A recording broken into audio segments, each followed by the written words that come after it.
volta com o programa Campinas, os desafios da metrópole, para discutir quais seriam as consequências ou quais são as consequências dos movimentos democráticos que aparecem, que surgem no norte da África e no Oriente Médio.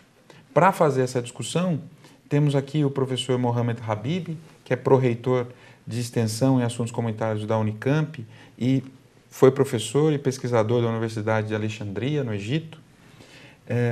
O professor Vicente Contador, professor da Faculdade de História da PUC de Campinas, e a professora Eliane Navarro Rosandischi, que é professora da Faculdade de Economia da PUC de Campinas.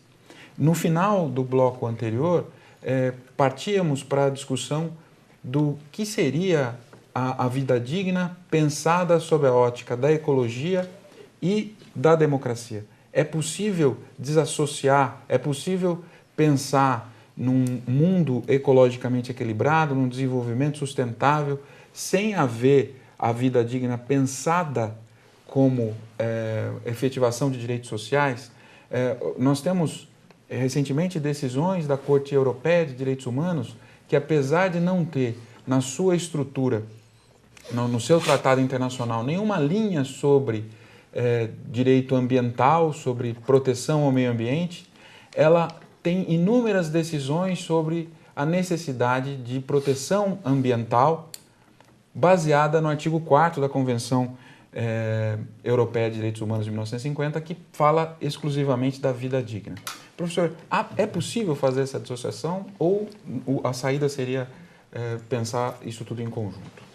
O desenvolvimento sustentável é um conceito extremamente complexo e envolve vários componentes, não apenas o ambiental, ecológico, mas envolve tudo que circula ao redor de um eixo central chamado o homem hoje e amanhã.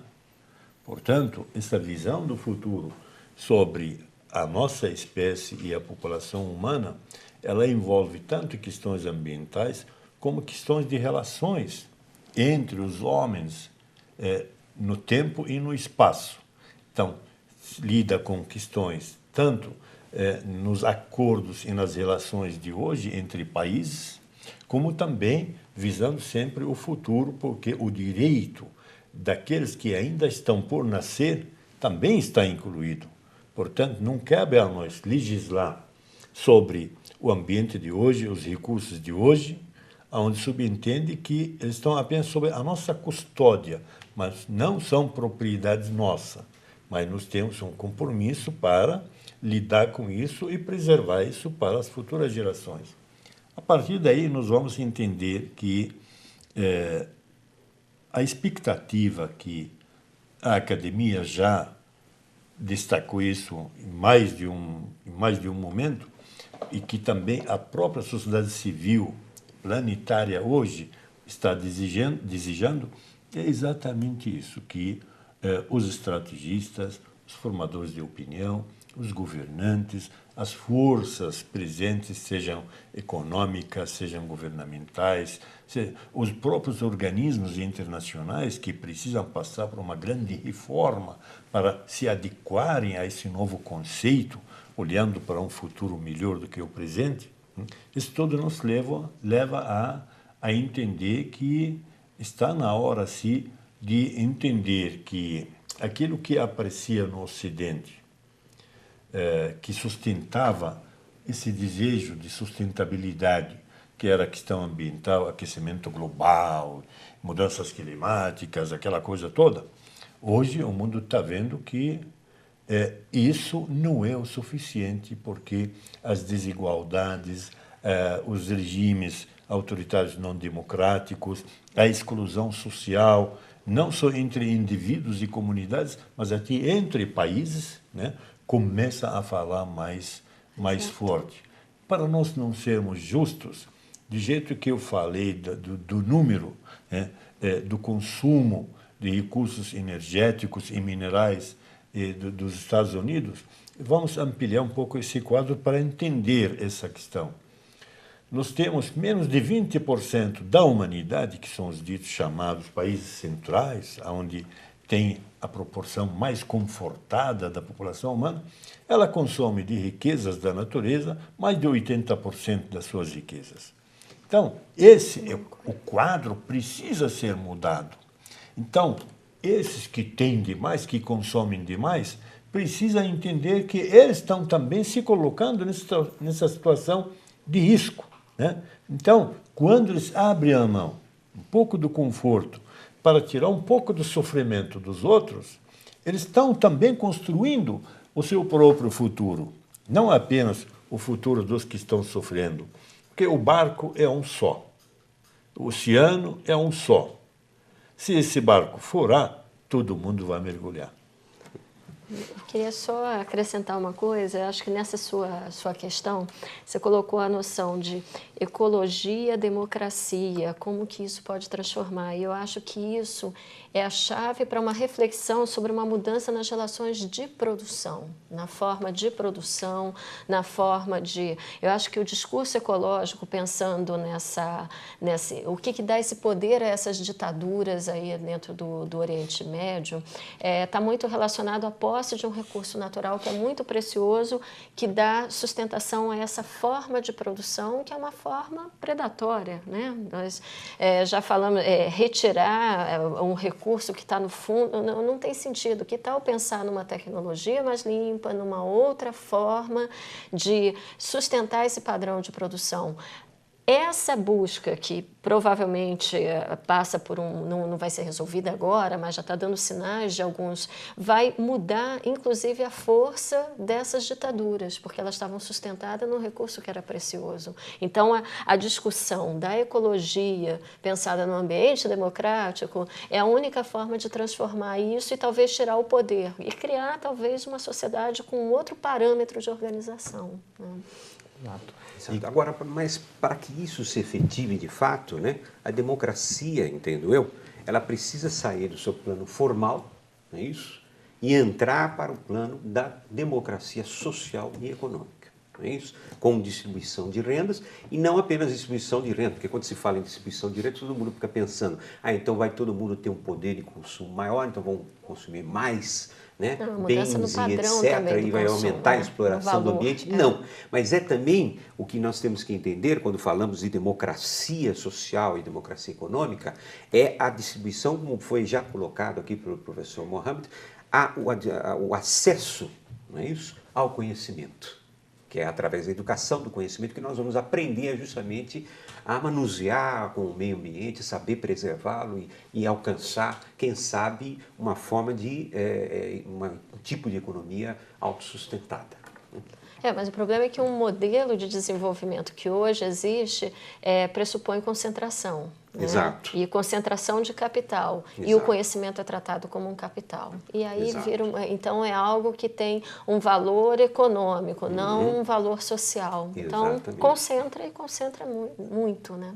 É o momento de mudar o nome, porque esse modelo atual não é de desenvolvimento. É um modelo de consumo, de depredação, mas não de desenvolvimento. Não de desenvolvimento. Exatamente. E a esperança é que não foi necessário que as pedras terminassem para a idade da pedra terminar. Quem sabe não precisamos esperar o petróleo terminar, né, nessa etapa. Mas eu perguntaria ao professor Vicente, historicamente, um movimento como esse já tem algum semelhante? Houve nesses semelhantes a possibilidade de não efetivação do sonho democrático ou de não se alcançar o objetivo que se queria no movimento? Ou é inevitável que isso aconteça? Não, a história nos mostra que ela é feita não só de avanços, como de recursos também. Não é isso? Infelizmente, nós temos que ser realistas. Não é isso? Não dá para afirmarmos agora qual vai ser, né, o resultado final desses movimentos. Se realmente a democracia vai vingar, né, nesses países do norte da África e estendendo-se pelo Oriente Médio e assim por diante. Historicamente, nós temos muitos exemplos, não é isso? Por exemplo, se pegarmos até mesmo aqui no Brasil, até 1964, nós caminhávamos em direção à ampliação, não é isso, do regime democrático, não é isso? A ampliação dos direitos sociais e assim por diante. E, de repente, vem um golpe de Estado. não é isso? Certo? E mais para frente nós retomamos essa redemocratização com uma nova proposta agora nos últimos 2 ou 3 governos, aí, principalmente iniciando com o governo Lula, de uma distribuição de renda, um tipo de modelo econômico mais igualitário, inclusive, e assim por diante. Não é isso? E só para fechar, não é? Nós podemos pegar também um exemplo da Revolução Argelina. Não é? Para quem já assistiu, né, à Batalha de Argel, vai conhecer como que ocorre a Revolução Argelina. Por exemplo, ela começa a ocorrer no final da década de 60, ela é fortemente combatida, né, pelas elites governantes, não é isso? Reprimida, seus líderes são eliminados, mas de repente, 2 ou 3 anos depois, né, desta eliminação de suas lideranças, o povo sai às ruas e retoma o movimento novamente. Entendeu? Professor Vicente, pois não. Será que nós não estamos também num momento bastante oportuno para começar a reivindicar, para conquistarmos, inclusive, as democracias locais? É a hora de conquistar a democracia global. Sem Sim. ela, não tem como Exato. viabilizar Não. democracias locais, né? Perfeito. Porque os regimes das ditaduras, por exemplo, no Oriente Médio, Exato. independentemente se é repúblicas, se é monarquias, né? Só muda o nome, mas o quadro é o mesmo. Esses regimes locais, eles foram criados para sustentar, né, as forças maiores imperialistas, que têm democracia local. Então, são democracias locais se sustentaram durante essas últimas décadas por regimes de ditadura, né, locais. Então, se eu quero democratizar isso, eu preciso pedir a permissão, pedir a autorização, fazer o acordo, né, também com outro time, né? Não adianta eu fazer a estratégia com o meu time, né? E é onde aparece o garim chamado, peraí, você perguntou para os outros? Então é a hora de nós, povos emergentes, tipo o Brasil, né? Egito. Exato, dizer que, olha, a nossa verdadeira democracia, ela também depende da concordância, do apoio, da compreensão dos países centrais, porque enquanto existe essa relação 20-80, não tem como democratizar. Esse mundo que está ficando cada vez mais conectado, cada vez mais comunicado, cada vez menor, né, relativamente falando, né, essa interação ela não vai permitir mudanças de democratização. Num país, né, como no Oriente Médio, por exemplo, sem isso interferir nas suas relações internacionais. Sem dúvida nenhuma. Então, é a hora de nós devemos ter a voz e a coragem, né, não de fazer um ato de rebeldia, né, não de fazer protestos, mas de começar a dialogar, né, e dar força às iniciativas, como o Grupo 21, que ficou o Grupo 20, aquelas coisas todas, que era uma maneira pacífica, inteligente, para dizer para o G8, ó, tem mais gente querendo falar. abre um pouco, né? Então, estamos na hora para começar a abrir essa discussão. Sem dúvida nenhuma. Como foi colocado no início de toda a discussão, né? Quando foi perguntado, por exemplo, né, dos fatores internos à importância, e o professor Mohamed colocou muito bem, é isso? Os fatores internos, né, são importantes para entendermos o que está ocorrendo hoje, né, no Egito, na Tunísia, né, na Líbia. Agora, nós não podemos ignorar os fatores externos, tá certo? Porque essa questão da superexploração do trabalho nesses países, da superexploração de suas riquezas naturais, né, de tratados comerciais desiguais, não é isso? Eles são determinados historicamente, não é isso?